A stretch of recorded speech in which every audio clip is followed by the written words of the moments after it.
Justice League was at this point. Yeah, Oh God, so. yeah. Yeah. I don't know if It took them a season before they finally got to the groove, and then when they hit like season 2 of Justice League, then it was First awesome. season of Justice League is just all right. Yeah, it's just okay, but like that second season was gold. Yeah. It was really good. And then it just goes awesome when it hits And then Unlimited. it goes, yeah, the question, Jiffer Combs. Yeah. But if Avengers can manage that level of quality climb, it'll be out of the friggin' atmosphere by the end of it. Yeah. Well, I mean, they still have a lot to pull from and a lot to go to, and being that it is movie universe, you have a different relationship with S.H.I.E.L.D. than, It's hard to exactly predict where we can expect it to go now at this point, because up till Gamma World, really, the series has been following the basic flow of the early Lee and Kirby stuff. Team forms, Hulk impersonated and leaves out of anger. Zemo comes, Captain America is recovered, Zemo comes back, Masters of Evil start to form, Wonder Man, and basically after that in the comics, they fight Count Nefaria, and then the whole team changes, and the Scarlet Witch and Quicksilver and everything come on. So they've reached that breaking point. Is there a chance we'll get Scarlet Witch and Quicksilver and all those guys? Do you think we'll actually see them? I think they're probably tied up with the X-Men. Yeah, I didn't know that. I didn't know if that's something that we'll never get because maybe it's tied up under a different agreement or what. Because I'd really like to see Scarlet Witch and the Vision and Quicksilver. I would really like to see that. Mm-hmm. Yeah, I mean, I don't know if it's because I was purely some of the earliest Avengers stuff I read was the Busiek Perez Avengers. But if you tell me to pick my Avengers dream team, it's Thor, Cap, Iron Man, Scarlet Witch, Hawkeye, and Vision. Mm-hmm. And yeah, I would not disagree with that. Yeah.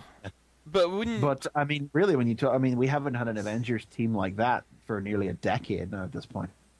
But wouldn't you say, though, that this, I mean, to kind of think about from Marvel from a strategic standpoint, do you think that some of the point of this series is to keep maybe some of the younger audience interested in the characters they're going to see in the upcoming Avengers movies, and to sort of try to, just sort of front load some of the interest. Well, I don't think that that's necessarily in any kind of if that's in any way in a contradiction to the team roster I just suggested, because they're all supposed to be in it except the Scarlet Witch. Well, yeah, because Hawkeye is going to be in it, and then, but I mean, and as far as like, even if we don't see the Scarlet Witch in this show, I'm sure we'll see the Vision, but because they've already got the Ultron groundwork laid. Right. Yeah. Right. So, but I mean, as far as say like Quicksilver and some of those other characters, I don't know. I think, unfortunately, Quicksilver and the Scarlet Witch are probably tied up with the X-Men. Yeah, exactly. But apparently, they say this universe shares a continuity with X-Men Evolution. Oh, so, really? Yeah, I believe Chris Yost said that at a panel or something. I would think Wolverine and the X-Men might be a closer connection. What did I say? Oh, I'm sorry. You said X-Men Evolution. Yeah. Oh, I'm sorry. I meant to say Wolverine and the X-Men. Wolverine and X-Men, it also had the Sam Jackson-ish I will Fury, will say that now that you mention that, there is something that alludes to that in Masters of Evil. The very beginning. Say no more, sir. It's not really a big... It's kind of a background deal, so you'll have to kind of pay attention to see it. Well, we already had the Steve Bloom voiced Wolverine guest starring in the Captain America minisodes. Yeah. It was our first big hint. This is much more subtle than that, but you'll see it when you watch it. So. We also had a reference to the MRD as well in an earlier episode. I forget which one that was. Oh, yeah, I do remember that. Yeah, he's a mutie. That's not our jurisdiction or something. I remember that. With it, yeah, they made a reference to them, so yeah, they seem to be working with that. Yeah, there's another one. I'll just say there's another reference similar to that. I liked Wolverine and the X-Men. I kind of wish they would have brought that back for a second season. Wolverine and the X-Men is a little bit po-faced. I mean, it wasn't the best show ever, but I thought that it was going somewhere, and I thought it was going to be pretty good if it would kept going. I think animation. Out of the crop of the 3 new shows that premiered around that time, like Armored Adventures, It, and Spectacular Spider-Man, I think it came in at number 3, frankly. Yeah. But it took itself a little too a little too grimdark, a little too serious-faced. But overall, it had a pretty solid idea behind it. I mean, I was just really worried that the whole series was going to be Professor X's head from the future giving the X-Men their missions every episode. Power Rangers style. Yeah, no, really, Which was what it was. The pilot episode, and the first episode after the pilot is Professor X's head summons together 5 mutants with attitude to go to Cairo and take care of the Shadows. I just really like the idea of some catastrophe happens and the X-Men are over, and then the one X-Man that always runs and leaves the team is the one that has to bring him back. I kind of like that. Yeah, Yeah. It had a good. There was a lot of good ideas at its core, and it was a nicely animated and well acted show, and pretty solid scripting overall. I think the thing that always puzzled me about it though was that it played very fast and loose with what you were supposed to know and what you weren't supposed to know, if you know what I mean. It's like Sentinels were new, and I can't even remember now at this point, but like some characters that are long-standing X-Men characters were introduced as new, and then Mr. Sinister was treated as a pre-existing threat. Mm-hmm. Yeah. It's like I could understand it if they had their heads on it, if they were approaching it from like a movie-esque direction where they would think that anybody who had seen the movie would know X characters, and they treat them as the pre-existing characters that the audience will know, and then introduced everybody else new. But then like they come along and treat Sinister as a pre-existing threat, and there are other examples as well, but I honestly can't even think of what they were right now. Yeah, I just didn't like that that Cyclops had just kind of a background awful character role in it. You know what I mean? He was kind of like an afterthought character, Mm-hmm. Cyclops sucks anyway. Well, he's the leader of the X-Men. I mean, come on. Not this show, he's not. Yeah. No. So, okay, very good. Well, hey, we took up some more time anyway. Yeah. So real quick, I will mention everybody that again, and we kind of mentioned before, we're talking about doing an end of the year wrap up. So last episode of this, actual year will be sort of a year-end wrap up. We want to talk about news, events, things that happened within the comic book world, both in the comics and maybe outside as well, at the end of the year. But we want your help. So if you would, if you have any questions or any topics that you want us to talk about, you can do one of two things would be the easiest to do. One would be to send us a tweet and just ask your question or make your comment, tell us what you want us to talk about. We'll be monitoring and writing those down and keeping those. You can also... I'm sorry? What Twitters can they get us on, Jamie? Well, primarily, you would want to use the RFC Twitter, which is TF Radio.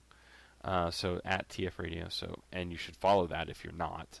So you should follow that. Yes. I'm sure you could probably do any of our individuals, which, yours is Chris McFeely, yours is Man of the Town, mine is the JD Church. That's easy. Or you can email us as well at our @TF Radio email addresses. Mine is JD, Triplets is Chris, and McFeely is McFeely. So that's pretty easy as well. So any of those venues, if you would... No excuse for not remembering those. Yeah, I mean, it's pretty straightforward and simple. But yeah, I mean, if there's anything that you want to hear us talk about, and of course we'll reference you and say it was your question when we talk about it, so you'll get a mention on the show. And I think we may have a little bit of an expanded cast as well for that show. I think we'll bring on a few more people so that we can have a nice big roundtable discussion on the show about everything that's gone on this year and get ready for the next exciting year of comics. And hopefully next week there'll be more comics and comic news to actually talk about with that, because that would be great. I'm sure next week will be a huge week. I know. This Usually week was the so second slow. week of the month. The second week of the month has turned into a pretty heavy week. But there's 5 Wednesdays this month, so yeah, everything's a little bit more. Yeah, that'll be. I saw my shop had like 2 copies of the Superman Earth 1 graphic novel. Yes, the Superman Earth one is back in print this week, folks. So if you want it, go out and get it. Yeah, I actually picked it up and looked at it, and then I put it back. Why didn't you keep the Action Comics though? I don't know. I'll pick it up this week. There'll be plenty. I'll I'll probably pick it up though, because I haven't read any of the Luthor in action, and I was thinking today again that I need to write my awesome Superman story that actually makes me think that Superman may be cool, which is going to be hard. Because I think this isn't a Superman story; it's a Lex Luthor story. It is pretty much a Lex Luthor story, but I think get yourself the collection, get yourself the hardcover. It's actually going to be what all the cool people are doing. I think it's going to be the Lois Lane story is what's going to be what I'm going to end up with, because I think she's cooler than Superman, which is why I like Smallville, apparently. Anyway, so there you go. You say that. Tolerate, maybe.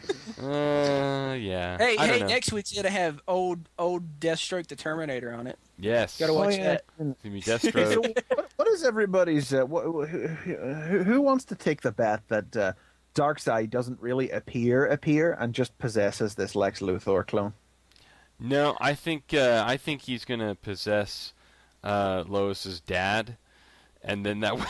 Oh my God, that would be awesome, because he is Michael Ironside. I know we're gonna have Michael Ironside. They got him in to record some, but no, I'm feeling pretty confident, and you'll have to like give me money if I'm right that he winds up possessing.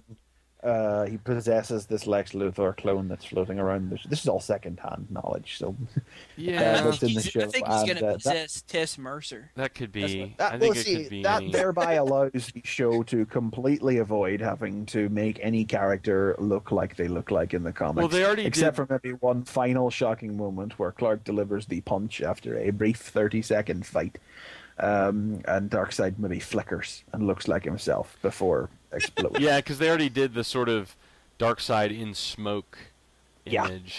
Yeah. So that smoke will possess the clone Luthor, so they never have to actually do Darkseid properly. He might shoot the Omega beams. In fact, I think he will.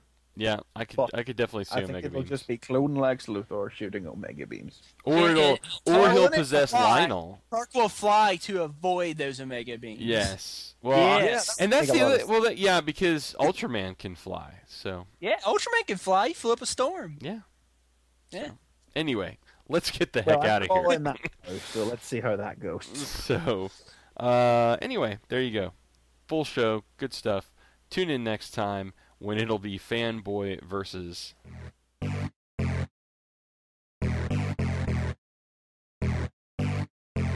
This has been Fanboy Versus with your hosts, J.D. Church, Chris McFeely, Chris Triplett, and Brian Kilby. Visit us at tfradio.net for show notes and to subscribe to the podcast. Follow us on Twitter at tfradio for news and updates. Like the podcast? Leave us feedback on iTunes. Copyright 2010 Radio Free Cybertron.